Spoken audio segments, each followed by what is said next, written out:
He is obviously in the middle of his rally and having a good time with the people in North Carolina. And we want to tell you that we're going to have Ken Bennett on fairly shortly. We'll take a short break and give him a call here in a few minutes. And we're going to talk a little bit about Arizona politics, what it looks like for 2020. Are we going to keep the House? Are we going to keep the Senate? Governor Ducey is until 2022, so should be an interesting conversation. Ken also has some information about, he's going to talk about not only the Arizona budget, but also the Arizona retirement system, which he feels may be in some trouble. So with that, I'm going to talk a little bit now about the national group, the Tea Party Patriots. The Tea Party Patriots, headed by Jenny Beth Martin, we hook up with them every Sunday night as local coordinators, Patty and I, my wife Patty Woolley, and myself. And we discuss different issues with them, where they want to go the next week, what kind of action items they want to come up with. They do polls during the webinar that we can vote on as a group for different things, what kind of stands we want them to take against different issues. This past week, it had to do with the debt ceiling and reducing the national debt, etc., which we would all, that would be a dream come true, wouldn't it? And we also discussed the acting director or acting secretary of Homeland Security. His name is Kevin McAleenan. He's a longtime thorn in the side of doing the right things on immigration in this country. He was appointed by Obama, and I don't think he's going to keep the job. I'd be very doubtful. We're hoping that Tom Homan comes along and he provides the incentive to the ICE and Homeland Security and the Border Patrol to start really controlling our border and getting this thing, getting it shut down where it needs to be, where only the only passage that you're going to be able to get into the country are the ports of entry. There's no more of this walking across the border stuff, which is just ridiculous. Now, there have been laws in place for a long time, and we have discussed this with the National Border Patrol, retired Border Patrol officer, Chairman Zach Taylor. We've discussed this many times, and Zach firmly believes that there are some things that could be done about the border that they just haven't chosen to do, and they're fighting Trump every step of the way. Some of the past people that have been on the Border Patrol and ICE, etc., and there are some people that want to do the right things. So, I guess if I were president for the day, for a day, I would read him the Riot Act. I would tell him, this is what we're going to do, and this is the way we're going to do it. And I want you to do it that way. And that would be, that should be and would be the way it's going to get done. They could put enough judges on the border along with immigration officers. An immigration officer is an ICE agent or a Border Patrol officer. They're all immigration agents. They can interview these people, and they do interview these people as they come across. And they can make an asylum decision right on the spot. They do an interview with them. I think it's called an I-2 something, I-213 or something like that. And they could reject them on the spot. Now, if they say, okay, well, I want to see a judge, then they go to a higher authority. The supervisor of that Border Patrol officer, ICE, can also reject their asylum, and they can turn them around in 24 hours, put them on an airplane, and send them back home. And I would use the military to do that. I would use C-17s, load them up, and take them home. Get that 90% or 95% that's going to have their asylum claims rejected anyway. This process of letting them in and run around the country with a notice to serve is ridiculous. And it really didn't have to be that way, even under existing law. So that's kind of my comments on that situation. It's coming up on around 5:15. I said I would give Ken Bennett a call. So I'm going to take a short break here, and we will be back in just a few minutes. And again, I apologize. On this night, we had to jump right in the middle of President Trump's rally, but that's just the way it worked out. Also, to let you know that next Thursday, July 25th, we're going to have Zach Taylor on this program, interviewing him about the border and everything that's going on. So that should be very, very, very interesting. Okay, let's take a break. See you in a few minutes.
Hello, Don.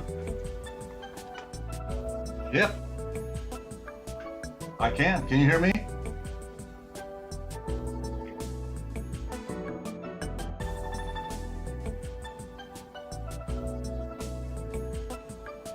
Okay.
I can. Can you hear me?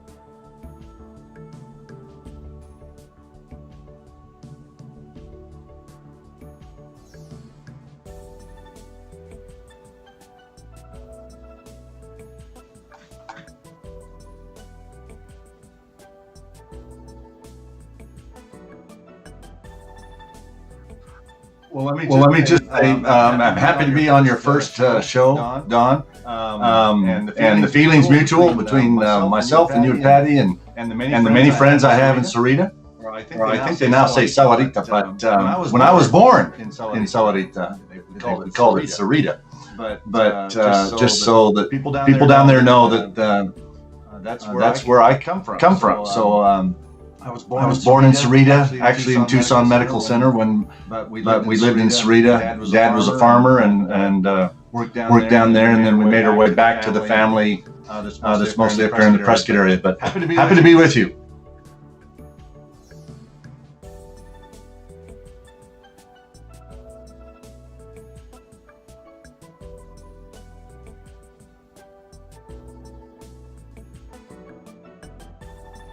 Okay.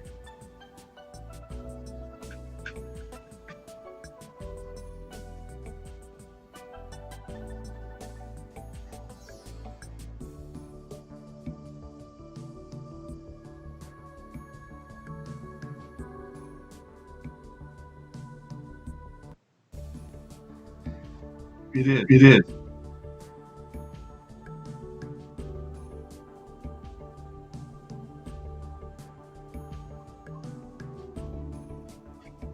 Well, I think for the found, you talk about how hard it is to keep up on everything as one person. I think that's why the founding fathers wisely founded a republic, a democratic republic, not a democracy.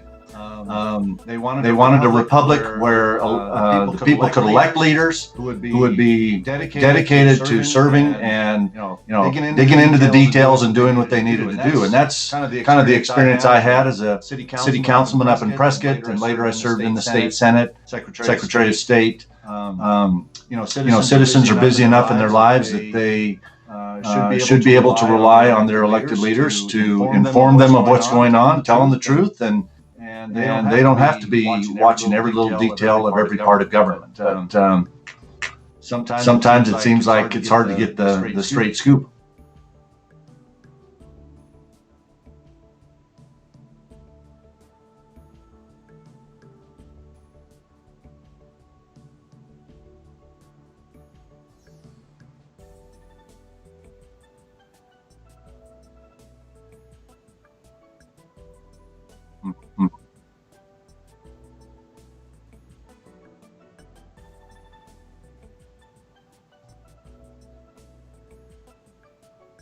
Yeah. Right.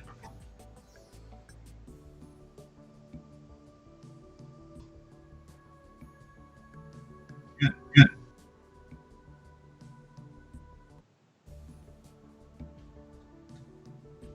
Yeah.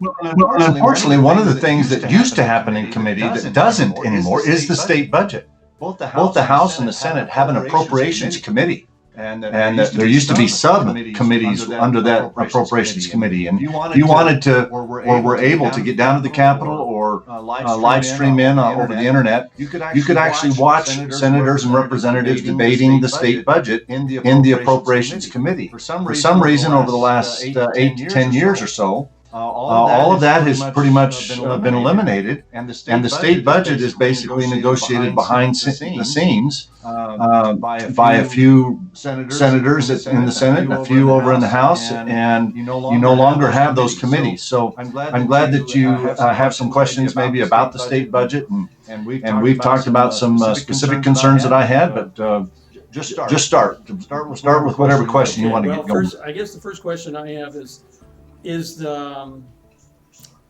I know the new budget, the budget that was passed was over $11 billion. Yeah, about 11.2 billion. That's the highest in the history of the state. I was going to say, I don't know if it's ever been higher than that, but it sounded to me like that was about the highest we've ever been. So it is the highest. It's one of the largest single year increases from last year to this year. And yet it was touted by the governor as the best budget he's ever signed. So that's one of the things that kind of gave rise to me as I looked at some of the statements coming from the governor's office and the legislators. This is a great budget, and one of the things that concerned me or intrigued me, didn't concern me at the time, was he said we're paying down the state debt. And so that just caused me to go online and go to the Department of Administration, where you can go to the financial reports of the state every year. And do a little research.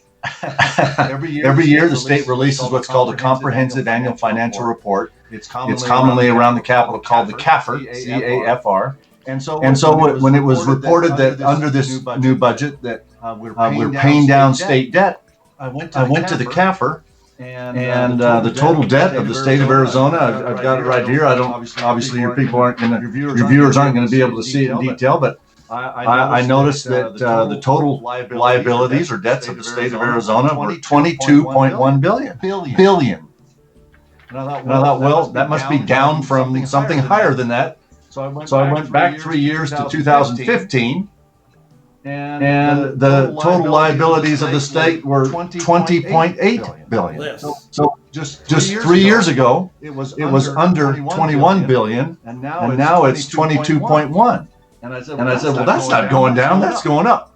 And lo and behold, there are some sections where we're paying down some debts, but lo and behold, the biggest problem is in our state retirement systems. And I noticed that just 3 years ago, the state liability or underfunded amount in the state retirement systems was $4.9 billion, and now just 3 years later it's $6.8 billion.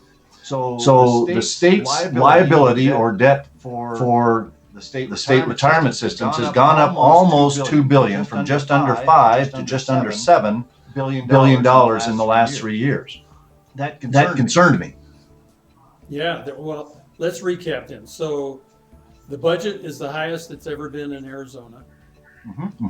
The retirement liability is going up, and the state debt is not coming down. State debt is higher than it's ever been. In fact, if you go to the state constitution, the debt limit that the founders of Arizona put in as the debt limit for the state of Arizona was $350,000. Unfortunately, when they put that in the state constitution, at that time, states or governments borrowed money using what are called general obligation bonds. They would sell bonds promising to pay people money. They'd borrow money and then pay them back. They set the debt limit for the state of Arizona at $350,000, which the state complied with until the 1940s or 50s. And then they realized that in order to go over that limit, they started using other types of debt instruments and borrowing and lease and sale leasebacks and all kinds of things. And so the debt of the state of Arizona has gone into the billions of dollars. But yes, in the last 3 years, the total debt's grown from $20.8 billion to over $22.1 billion. And most of that's in the retirement systems. The retirement systems have gone up by almost $2 billion. So that got me thinking, well, what's going on in the state retirement systems? So I went to the comprehensive annual financial report of the Arizona State Retirement System, and then the other big retirement system that the state has is the public services, public safety personnel retirement systems called PSPRS. Okay, so what's the difference between those two, Ken? ASRS is the big one that includes teachers and university professors and people working for the Department of Transportation, maintaining highways, just general state employees. A lot of cities and county employees all belong to the ASRS system. The public safety retirement system includes police and fire. It includes the officers that work in our prison guards. Also includes elected judges and elected officials. So there's four little retirement systems, but they are usually referred to under the umbrella of PSPRS. Okay, would that be DPS too? DPS would be in there, for example. So anything usually related to public safety, and then there's an elected officials retirement plan that's in there, but the elected officials is very small. And so I went to the financial reports of the state retirement systems to see why has the unfunded liabilities of the state grown by almost $2 billion in the last 3 years. And one of the problems is that they are not earning the amount of return on their investments that they need to in order to keep up to the promises that we've paid. While I was looking at some of those numbers, I came across something very concerning, and that is, in addition to those two big retirement systems, ASRS, the big one, has about $40 billion that are invested at any given time. PSPRS has about $10 billion. So together we have about $50 billion invested. And those are not returning as large of a return on investment as the other big trust fund that the state maintains. It's called the state trust lands. And I'm sorry to interrupt. I just wanted to make the point that who manages, and I know you want to make this point, who manages those two? I know the state treasurer manages the state trust fund. Yeah, the state treasurer manages the state trust fund. Right now it's Kimberly Yee. That's Kimberly Yee. Before it was Jeff DeWitt. And before that was Doug Ducey. Yeah, right. Before that was Doug. And for the last 10 years, on average, the state trust land has earned about 7.75%. Well, the other two systems are below that. ASRS is about 7.4, and PSPRS is under 5.5. And I started to look at their financial statements, and both ASRS and PSPRS are paying outside investment advisor companies huge amounts of money to give us investment advice, and yet we're getting lower rates of return than what happens at the state treasurer's office, and they pay no outside. I called the state treasurer's office, and they told me that they pay about $20,000 a year for outside investment advisors to help them make decisions on how to invest that money, and they're getting almost 8% return. So they spend $20,000 a year, and they get 8%, almost 8%. ASRS and PSPRS are paying almost $490 million a year to outside investment advisors, and we're getting lower rates of return than the state treasurer's office, who invests $6 to $10 billion a year and gets better returns. Now, is that something that's changed to give it to outside people? No. Well, unfortunately not. I went back 2 years previously to see if, well, maybe this is an anomaly. Maybe 2018 was an anomaly and they did something different, and maybe it's not going to work. 2016 was even higher as far as the amount of money that ASRS and PSPRS are paying to outside investors and investment advisors to give us counsel or whatever. If we were not, so we're almost spending almost $500 million a year paying outside investment advisors to counsel us as to how to invest our money, and we're getting lower rates of return than the state treasurer's office that doesn't pay hardly any money to outside investors.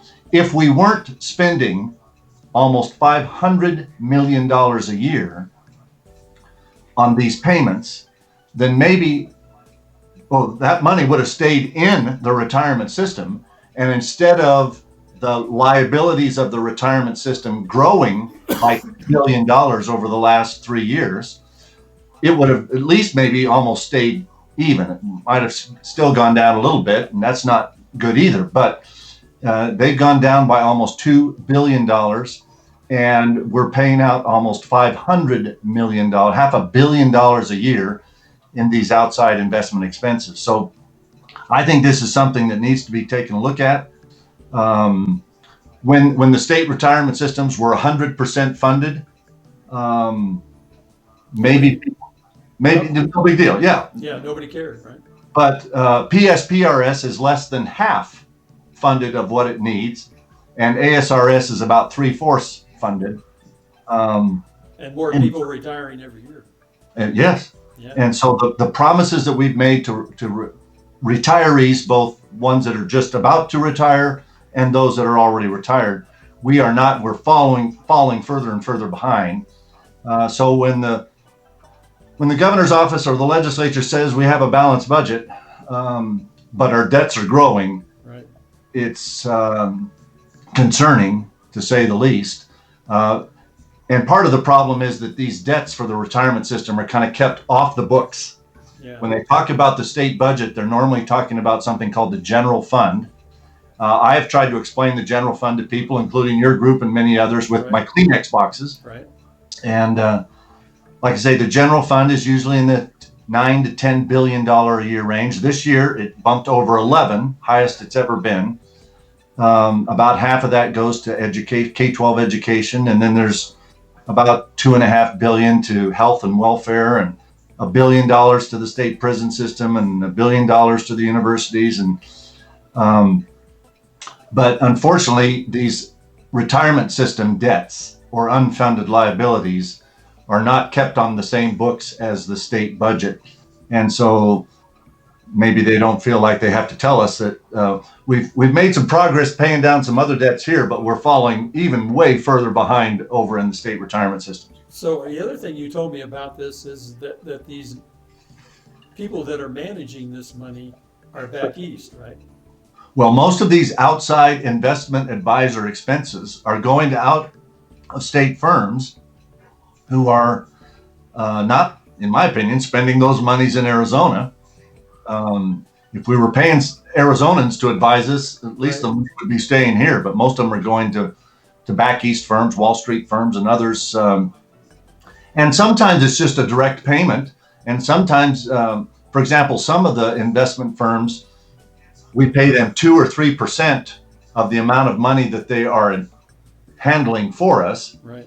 And then if the funds do well and do make a profit this year, sometimes we pay as much as 20 or 30% of our profit on top of the 2 or 3% that we pay them overall. And so when you add all of those monies together, think of this: $500 million of outside investment advisor expenses would make that the 5th largest state agency in the whole state. Right. That's way more than we spend. For example, you mentioned the Department of Public Safety. The total Department of Safety budget from state funds is about $300 million, and we spent almost $500 million paying these outside investment advisors. And so I just think it's almost, I was going to say almost criminal. I don't want to say that anybody's doing anything criminal. It has to be turned around. We've got to do something. Yeah.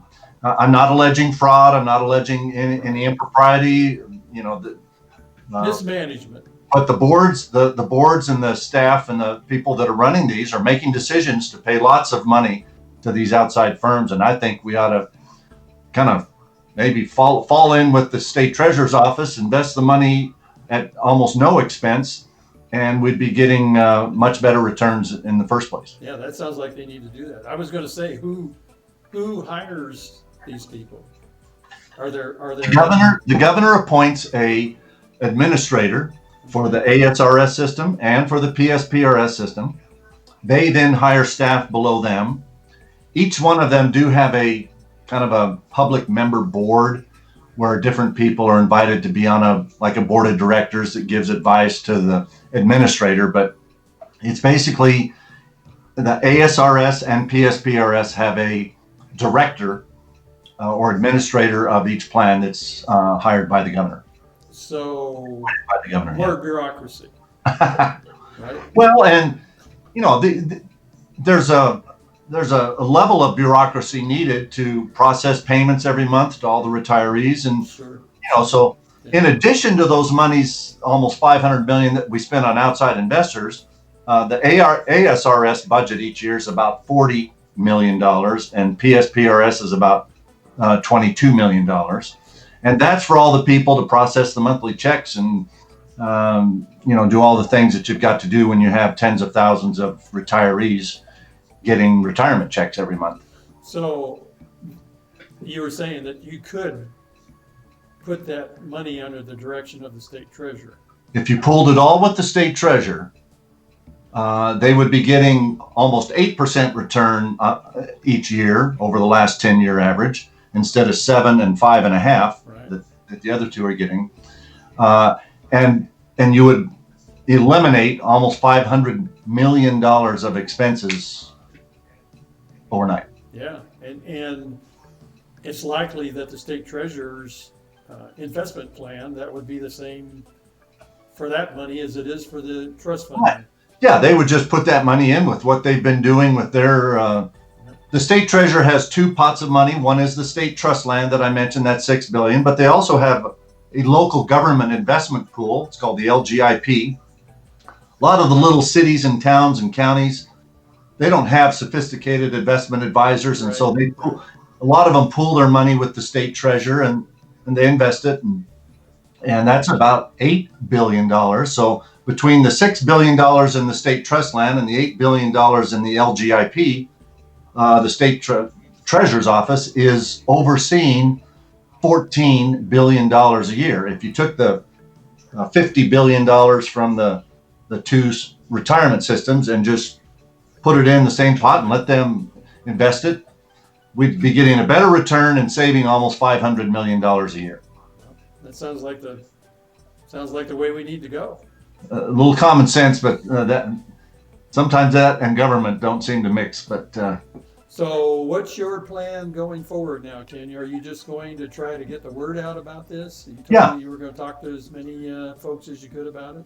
I've spoken live to some groups up here in the Prescott area where I live, but I'm going to start to put the word out around the state that I'll either by electronic means, as we're doing today, or in person when I can, go around and speak to groups and just bring this situation to people's knowledge, and then let them call their state legislators, either their state senators or representatives. It doesn't take much to change policy for the state of Arizona. Right. I often tell people that the three most important numbers in state government are 16, 31, and 1. We have 30 state senators. We have 30 legislative districts in the state. Each district gets one senator. For them to pass a bill, it takes 16 of the 30, half plus 1. We have 60 state representatives. For them to pass a bill, it takes half plus 1, that's 31, and then the governor has to sign the bill. So if people around the state start to find out that we could save almost $500 million a year. Now, let's put that in perspective. Teachers were marching on the Capitol a year and a half ago over $150 million a year of raises for all of the teachers in the state. And yet we're spending $500 million a year on these investment advisors. So $500 million a year could go to a lot of places that I think would be better for the state of Arizona than to a bunch of Wall Street investment advisors. But absolutely. And we could get away with things like the... Hey, I've lost your audio. Oh, so I'm not hearing you. Okay. Let me there I got you. Got it back? Yes. Okay. So let me ask this question. That means we could eliminate the $32 DMV fee. Well, that's enough money to have eliminated that twice. Yeah. I think the $32 DMV fee, or MVD, we call it Motor Vehicle Department in Arizona. I think the $32 fee raised less than $200 million. Yeah. And we saw the uproar that people had over that. Oh yeah. This is 2.5 times that amount. Yeah. Every year. Yeah. So yeah, that's. Now the legislature did finally get an agreement with the governor as part of this budget to eliminate the $32 fee, but it'll be in 2 years. Okay. And so maybe if we weren't spending $500 million for investment advisors, we could have done it right away. Okay. Well, you got into a little bit talking about Arizona, the Arizona legislature, and the 16 and the 31, et cetera. So we're coming up on an election year, 2020, and there's a lot of concern among folks in this area. Right now, we have a 31-29 edge in the House of Representatives in Arizona. Against the Democrat, right? Right. And Senate's a little bit better, 17-13, I think it is. Yes. But there's a lot of concern that that's all in jeopardy. What do you think our folks have to do? Did they perform well during this past legislative session? Were you happy with some of the things they did or not did? And what can they do in the next, because the next legislative session is going to be key leading into the 2020 election. Yeah, I had some real concerns about how things worked out. I actually thought that in many cases the legislature was actually leading in its conservative approach compared to the governor. The governor had the legislature passed some bills, for example, to conform our Arizona tax code to the federal tax code after the Trump tax cuts last year. Yeah. And the governor vetoed that bill. Mm-hmm. So Arizonans are paying somewhere between $100 and $200 million more in taxes than they would have if we had conformed like the legislature wanted to.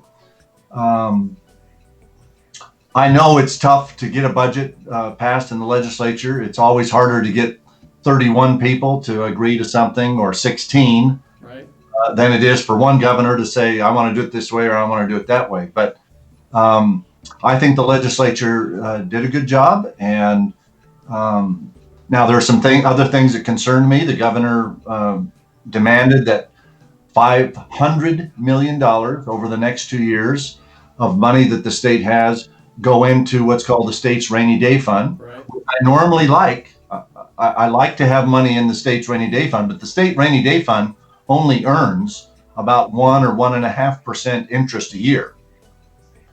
When you're going behind 7 or 8%, the state retirement systems, if they don't earn 8% a year, Yeah. fall further and further behind as they are currently doing. So I'm not sure how wise it was to take $500 million and put it in a savings account that earns about 1% a year when we're falling $2 billion behind in the last 3 years in our retirement systems. But Are they afraid to, is the risk too great to put that money into some kind of investment plan? Could they invest that rainy day fund and invest it better and have somebody manage that? well, because it's a rainy day fund, it has to be available for emergencies. Okay. They can invest it in long-term equities and bonds and things like that. So Okay. they have to keep it much more liquid, and that it's kind of like buying a 90-day CD. You're not going to get as good a rate as if you buy a 1 or 2 or 3 or 5 year CD. Exactly.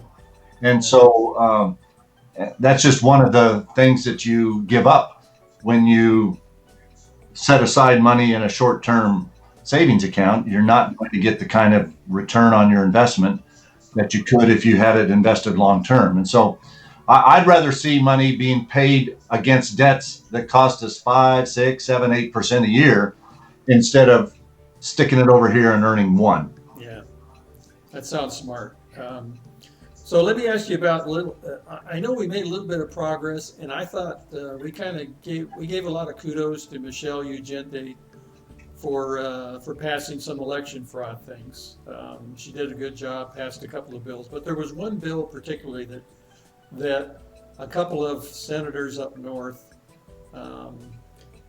they would not go along with it, and we could not quite understand that. That was the one where if you got a mail-in ballot, you had to mail it in. You could not walk into the election, the day of the election, and turn it in as a normal ballot. You had to mail in your mail-in ballot. Now we know that, I won't say we know, but there's a lot of suspicion that there's a lot of hanky-panky that goes on with mail-in ballots. That people collect mail-in ballots from people and vote for them and then carry them to the polls, et cetera. You know, we did a good job of outlawing ballot harvesting, which was a big problem in California last year and cost several congressmen, probably cost them their election, particularly in Orange County. But what do you think about all that? What's your feelings? Well, the problem with prohibiting people from bringing in their ballot to the polling place is that state law is that we can only count ballots that are in the state's possession as of 7 p.m. on election day. Right. Once you get to Friday or Saturday, even if you mail it in, if it comes into the recorder's office in each of the counties after 7 p.m., then those ballots would not count. I have been one that I'm on the permanent early voter list to get a mail-in ballot. Usually I will mail it back a week or two or more before, because you get it almost a month ahead of time. Yeah. And but there's a couple times in the last 20 years that I can recall where I, waited until the last weekend before the Tuesday election and ended up taking it into the poll. One thing I think should be looking at is how to change our mechanisms at the poll so that if we can verify that a person received a mail-in ballot and they haven't returned it, if they bring it in person, maybe there's a way that we could open it up and feed it through the machine right then, and they could sign off that I voted, just like if they walked in and said, I'm here to get a paper ballot, and feed it through the machine manually. We obviously let them do that on election day. So there might be some things. I think one of the frustrations with ballots, that early ballots or mail-in ballots that are dropped off at the polls on election day, is all that happens with them is they get put in boxes and don't get counted for several days later. Mm-hmm. Right. That's how you see and wonder what kind of shenanigans are going on after. We saw 2 or 3 races this past year in 2018 where somebody was winning on election night, but then by the time they counted all the other ballots that came in, it flip-flopped. And so as Secretary of State for 6 years, I was always concerned with the integrity and the honesty of our elections. I think we need to continue to do things that prohibit ballot harvesting so that people aren't running around just collecting unvoted ballots and voting them the way the way they do instead of the way the voter might have. Right. Now, if I have a sick family member, or I want to take my spouse's my wife's ballot to the poll with mine, or take them both down to the mailbox, there's got to be a level of reasonableness. I would personally not want to see us completely prohibit dropping off ballots on election day, because if we do that, then we would have to give that voter an opportunity to fill out a new ballot. And because we had already mailed them a mail-in ballot, that becomes what's called a provisional ballot. Right. If you had a ballot mailed to you at home and you haven't sent it back in by mail, if you show up at the polls, we have record that we mailed you a ballot. We don't want you to vote twice. Right. And so they then have to fill out a provisional ballot. Provisional ballots are very hard to process because they get even delayed further than the other ones. Right. And so There are some things that we could do better, but I personally would not prohibit people bringing in their mail-in ballots. So Ken, what could be done to improve the counting process itself? It seems like Arizona, we look at states back east, like last Michigan. Michigan was counted the night of the election, the presidential election. And yet 2 weeks after the presidential election, we're still counting in Arizona. Well, what could be done to improve that? all states are doing that. All states are doing that, Don. Yeah. What's happening, though, is in some states where they don't have as divided an electorate. Mhm. So there were a lot of races in Arizona that we knew the outcome on election night. Right. But we knew that because the difference between the winner and the loser were so much. Yeah. Even if all the rest of the ballots left to be counted all went to one person, it still wouldn't make a difference. Right. So all states are counting ballots for several days after election night. But in some states, and in most races, there's a clear winner. And even if all the remaining ballots went the other way, it would not make a difference. So we can say, hey, the election's over on election night. Right. They're still counting ballots 3 or 4 days later in Michigan. Mm-hmm. It's just that they can announce the for sure winner that night because the difference between the winner and the loser was so much that it didn't make a difference.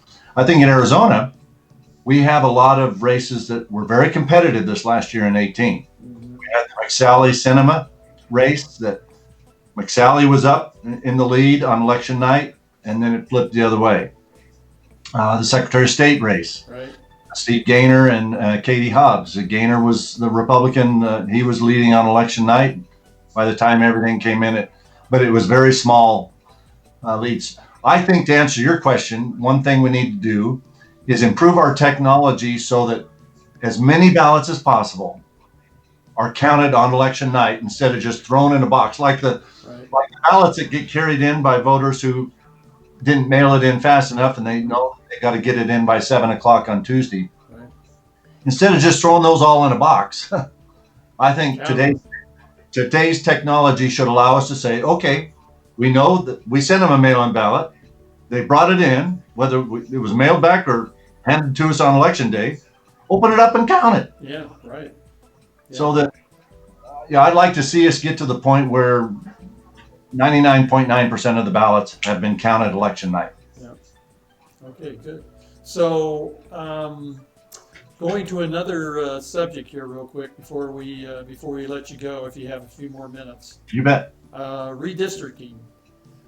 Redistricting is going to come up after the 2020 census. Mm-hmm. And we are hearing down here that the Republicans in the state have a really good plan and are ready to execute as compared to what happened 10 years ago, where we were all very frustrated with the process itself and the redistricting committee, et cetera, et cetera. So are you hearing the same thing? Do you believe the Republicans have a good plan put together, and are we ready? I'm not convinced of that yet, but I simplify it even more. Unfortunately, the redistricting commission, the way the people that put that together and got it on the ballot and the voters voted to accept that, it really comes down to one person, which I think is a flaw in the system. Right, the independent. You're right. Yeah. The two highest Republican leaders in the Senate and House each appoint one Republican each. Right. The two highest Democrat leaders each appoint two Democrat each. So you've got two Democrats and two Republicans, and then those four people select an independent who then is automatically the chair of the commission and obviously becomes the swing vote. Right. And 10 years ago, the two Republicans perhaps should have done a better job of vetting who the independent was picked, because it was later found out that I think the independent had been a Democrat recently. Mm-hmm. Their spouse was very active in the Democrat politics, and the way the votes went, it was the independent clearly swung in the favor of the Democrats 10 years ago. Yeah, and she ended up getting impeached by the Arizona legislature, and then the Arizona Supreme Court turned around and rejected that and left it in place. So it really comes down to the tenacity of the two Republican appointees, making sure that they really vet or analyze the credibility of the one person that is selected for that one independent slot, so that we don't end up with the same thing we ended up with. Because, generally, if a cross-section of independents, they are generally, as far as government goes, they lean more conservative than liberal. Well, it's been proven in Arizona that while there's been a large increase in the number of independent voters, when it's time to vote, they usually break in the same proportion as Republicans and Democrats. In Arizona, there's about 6 or 7% more Republicans than Democrats. And when you analyze the votes, Democrat or independents usually break 6 or 7% towards the conservative side. And so they're an important bloc, but they usually follow their long-held political philosophies in the first place. And Republicans that have become, or conservatives that have re-registered independent for whatever reason, usually tend back towards more conservative voting approach, and vice versa for the liberals. So, yeah, usually it does break towards whatever advantage the Republicans or Democrats have over each other in the first place. So, in Arizona, when the redistricting commission picks an independent member, and they clearly are going to always go with the Democrats, that does not reflect the representation of most independents in the state. Right. Now, so the governor has no influence over the redistricting commission? Nope. The two highest elected leaders in the legislature, Republicans, each appoint one Republican. The two Democrat leaders appoint a Democrat, and then those four select the independent chair. And those would be those that are serving during the 2020 legislature? Yes. Right? Mm-hmm. So who would that be right now? The Speaker of the House and the... right now, Rusty Bowers is the Speaker of the House. Republican. Karen Fann is the President of the Senate. Those two would get to appoint one each. And then the Democrat leaders, and I'm not off the top of my head, can't tell you which are the two leaders. Yeah. Used to be Katie Hobbs when she was in the Senate, but now she's the Secretary of State. But the two Democrat leaders would each pick one. Ken, thank you very much. Oh, it's been my pleasure. Yeah, it's really... And I hope your viewers and listeners enjoyed it. I hope so. Yeah, you've kind of spread the word.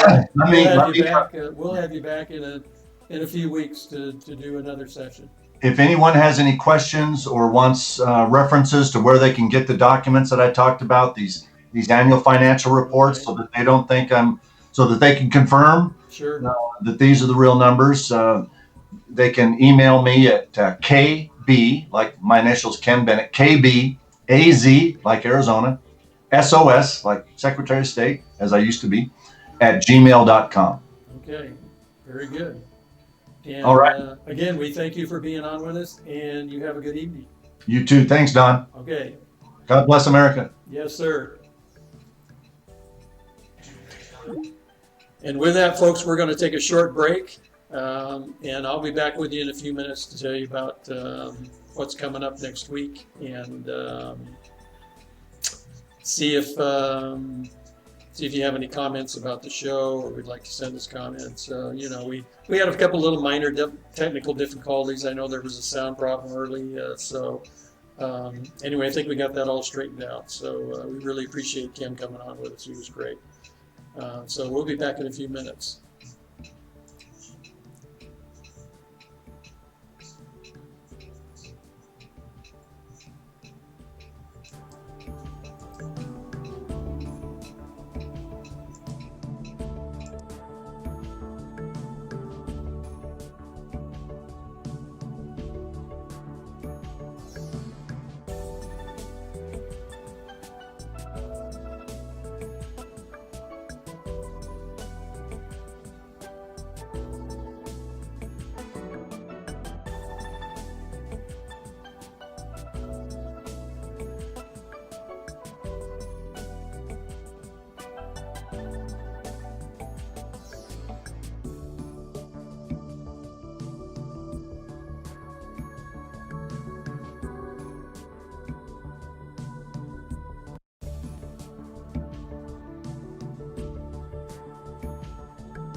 Okay, ladies and gentlemen, we're back. And I want to thank Ken Bennett again. He was just terrific. Our first interview went really well.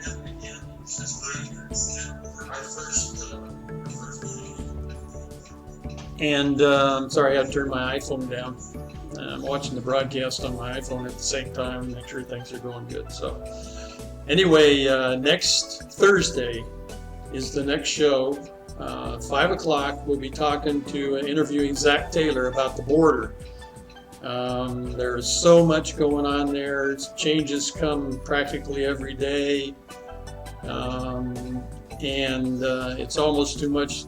Well, it is too much to keep up with, and for the everyday person. And the everyday person doesn't even have a clue across the country really what's going on down there. And what we can do, what we can't do, what we should be doing, who are the impediments to doing what we should do. Again, I want you all to know that last Sunday night when we were on with the Tea Party Patriots on the webinar, we asked Jenny Beth Martin to run a poll that asked for Kevin McAleenan's resignation. The Tea Party Patriots would ask for his resignation. He's currently being accused of leaking to the press about the ICE action 2 or 3 weeks ago. I hate to call them raids because they're not raids. ICE is just doing their job. Their job is to detain and deport these people that have broken the law by coming in illegally and then not reported for their court date. So we're going to talk about all that anyway. So and I'm sorry I got off the subject a little bit. Jenny Beth did ask and did run a poll, and it came out over 80% said to ask for McAleenan's resignation. So we really hope that happens, because we need to get rid of that guy. He's an impediment to President Trump and his agenda on the border.